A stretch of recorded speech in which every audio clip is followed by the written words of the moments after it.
hinahanap ninyo ako dahil lamang sa inyong pangsamantalang kabusugan. Ang pagsumikapan ninyong pagtrabahuhan ay ang kabusugan na hindi na kayo magugutom.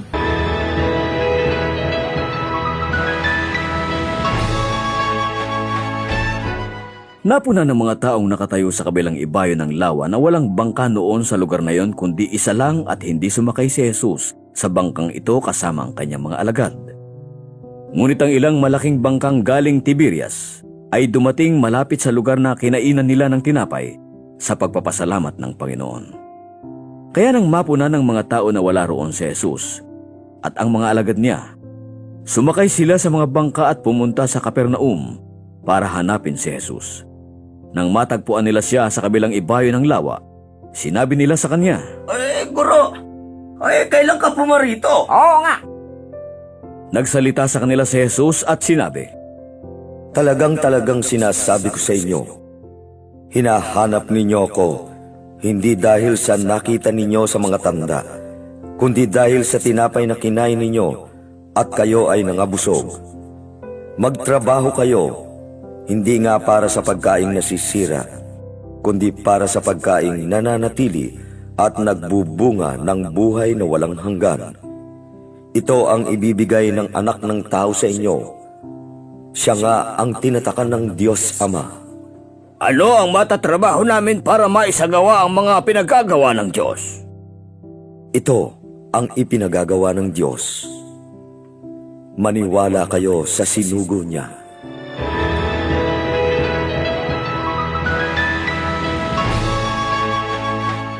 Magandang araw po, mabiyayang araw nawaan sa ating lahat.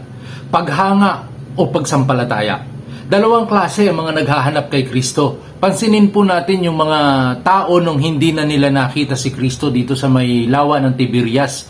Sumakay po sila ng bangka at hinahanap nila si Kristo doon sa may lawa ng Capernaum.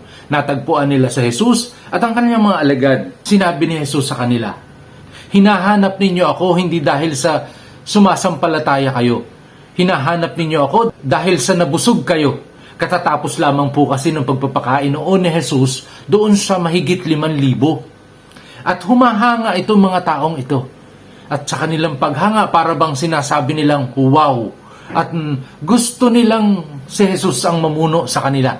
Alam nila na may magagawa ang taong ito kung ito ang mamumuno sa kanila. Dahil unang-una, hindi sila magugutom. Ngunit ang sinabi ni Jesus, ang gustong mangyari ni Jesus, hinahanap siya dahil sa pagsampalataya. Sabi ni Jesus, sa kabila ng aking mga ginawa, ay hinahanap ninyo ako dahil lamang sa inyong pangsamantalang kabusugan. Ang pagsumikapan ninyong pagtrabahuhan ay ang kabusugan na hindi na kayo magugutom. Ang ibig sabihin ng Panginoon, sumampalataya sa Kanya at tanggapin siya bilang tagapagligtas at inilalarawan niya ang kanyang sarili bilang tinapay ng buhay na kailanman ay hindi na sila magugutom. Kaya't nagtanong, ito yung maganda dito sa mga tao, nagtanong na sila, ano po ang dapat namin gawin? Kung mula doon sa paghanga na wow, parang interesado na sila ngayon dito sa pagsampalataya na merong Amen. Ang reply ng pagsampalataya ay Amen. So nagtatanong na sila. Kumbaga, binubuksan na nila ang kanilang puso para makapasok ang ating Panginoong Kristo. Open na sila dahil alam nila, naramdaman na nila ang presensya ng Panginoon. Pero hindi lahat. Meron pa rin talaga na hindi sila nagkakaintindihan. Gustong gawing political leader itong ating Panginoong Kristo. Ganun pa rin ang pagkakaintindi ng ibang mga tao. Although yung iba naman ay talagang nagdidesisyon na yung iba na maging follower ni Kristo. At dito, dumadami ang mga tagasunod ng ating Panginoon.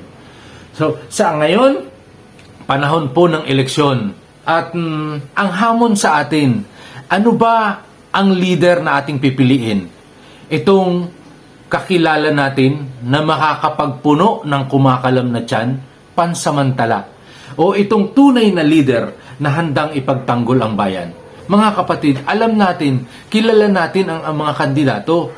I-give up natin yung ating mga prinsipyo. Kung ang ating kandidato ay hindi na tama yung ginagawa, lipat na tayo kasi yung future ng ating mga anak at mga apo, Yun yung nakasalalay dito, yung kinabukasan ng ating bayan, yung kinabukasan ng mga ating susunod na salinlahi. Kung patuloy tayong pagnanakawan, kung patuloy tayong pagnanasaan ng ating ng mga mamumuno sa atin na pinipili natin, kaawa-awa tayo mga kapatid.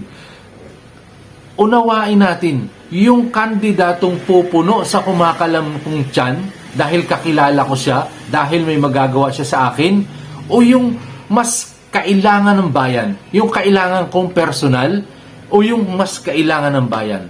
Mga kapatid, kung ako lang ang makakaramdam ng tulong, kung tayo lang, kung ikaw lang ang makakaramdam ng tulong, i-give up mo na. Ilipat na natin doon sa kahit hindi tayo matulungan, kahit hindi ka matulungan, pero kung mas yung buong bayan yung nangangailangan talaga ang makikinabang, lipat na po tayo. Ganun din yung nangyayari dito sa ating Panginoon. Ang tinuturo ng ating Panginoon ay magtrabaho kayo para doon sa bubusog sa inyo ng panghabang panahon. Ang tinapay ng makalangit. Gumawa ng mabubuting bagay. Sa panahon naman natin ngayon, i-apply natin, pumili tayo ng kandidato na mayroong konsensya. Alam naman natin na mga talamak talaga itong ang ginagawang pagnanakaw nitong mga kandidatong ito. Pero pumili naman tayo ng, kumbaga, lesser evil, yung mas mild, walang banal na mga kandidato, walang banal na tao, pero choose the lesser evil. Mga kapatid, panalangin natin mga kapatid na sana ito mismong mga kandidatong ito ay makonsensya at maging matuwid ang kanilang pamumuno. Amen.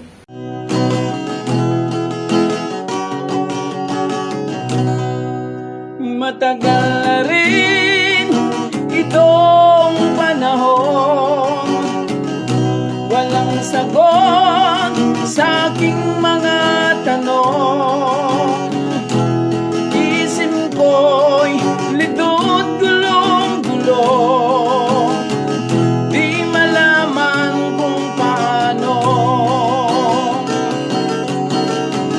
Di ko alam